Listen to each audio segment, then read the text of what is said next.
નમસ્કાર, આપનું DTV news પર હાર્દિક સ્વાગત છે, જ્યાં અમે લઈ આવ્યા છે દરેક મહત્વની ઘટનાના સચોટ અને તાજા સમાચાર। આજે અમે વાત કરીશું દાહોદ શહેરમાં બનેલા એક મોટા અકસ્માત વિશે, જેની અસર સ્થાનિક વિસ્તાર પર પડી છે। તો ચાલો જાણીએ શું છે સમગ્ર ઘટના। આજે સવારે દાહોદ શહેરના ગોધરા રોડ પર દેસાઈવાડ વળાંક નજીક ગંભીર અકસ્માત બન્યો।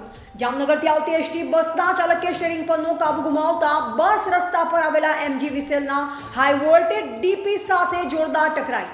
આ ઘટનાના કારણે સમગ્ર વિસ્તારનો વીજ પુરવઠો ખોરવાઈ ગયો। સદનસીબે અકસ્માતમાં કોઈ જાનહાનિ થઈ નથી। બસમાં સવાર તમામ યાત્રીઓ, ડ્રાઈવર અને કંડક્ટર સંપૂર્ણપણે સુરક્ષિત છે અને કોઈને ઈજા થઈ નથી। જો કે હાઈ વોલ્ટેજ ડીપીને થયેલ નુકસાનના કારણે આજુબાજુના વિસ્તારોમાં વીજ પુરવઠો બંધ થયો, જેનાથી સ્થાનિક રહેવાસીઓને વેપારીઓને અસુવિધાનો સામનો કરવો પડ્યો।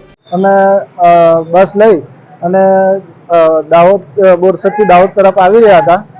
ત્યાં દાહોદની અંદર છાપ તલાવ આગે વાડા પાસે ટર્નિંગમાં અચાનક બે કૂતરા વળતા આવતા અને બસને કૂતરાને જોઈને મેં બ્રેક કરતા, કૂતરાને બચાવવા બ્રેક કરતા બસ મારી ખેંચાઈ અને જીબીના થાંભલા સાથે ઠોકાણે છે।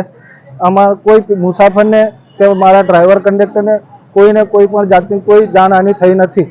આ બસ ક્યાંથી આવતી હતી? આ બસ જામનગરથી દાહોદ તરફ આવી રહી હતી। જામનગર દાહોદ બસ? દાહોદ બસ। MGVCLની ટીમો હાલ ઘટના સ્થળે પહોંચી ગઈ છે અને વીજ પુરવઠો યથાવત કરવા માટે ઝડપથી કામ કરી રહી છે। સ્થાનિક પોલીસે પણ ઘટનાની તપાસ શરૂ કરી છે અને અકસ્માતનું ચોક્કસ કારણ જાણવા તપાસ હાથ ધરી છે।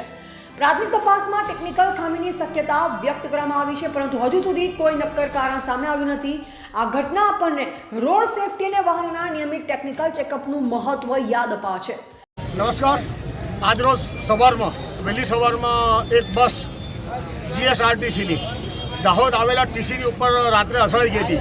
ત્યાર પછી પોલીસ ડિપાર્ટમેન્ટ, GD ડિપાર્ટમેન્ટ, નગરપાલિકાનો સ્ટાફ, નગરપાલિકાના JCB તાત્કાલિક આવી ગયા। અત્યારે હું આપની સાથે વાત કરું છું, લગભગ 12:45 થવા આવી છે। GSRTCનો કોઈ પણ સ્ટાફ હજી સુધી આવ્યો નથી અને એમને તમામ જવાબદાર વ્યક્તિને અમે ઓછામાં ઓછા 15 ફોન કરી ચૂક્યા છે। જો એ લોકો આવે, આ બસના થોડાક બિલ ઢીલા કરે, એમનો વર્કશોપવાળા આવીને કોઈ વ્યવસ્થા કરે, જો બસ હટે તો જ પેલું TC અને લાઇન ચાલુ થાય। દાહોદ શહેરની લગભગ 50% વિસ્તારની લાઇટો બંધ થઈ ગઈ છે।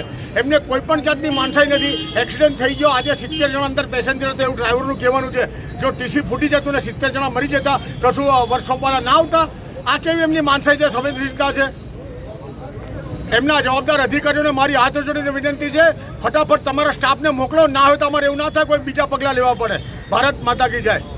ડીટીવી ન્યૂઝ આ ઘટના પર સતત નજર રાખશે અને આગળની તમામ અપડેટ્સ તમારા સુધી પહોંચાડશે।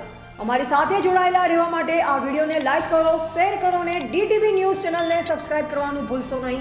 બેલ આઇકન દબાવી નોટિફિકેશન ચાલુ રાખો, જેથી તમને દરેક તાજા સમાચાર સૌથી પહેલા મળે। ડીટીવી ન્યૂઝ સાથે જોડાયેલા રહો, સમાચારની દુનિયા સાથે જોડાયેલા રહો। નમસ્કાર।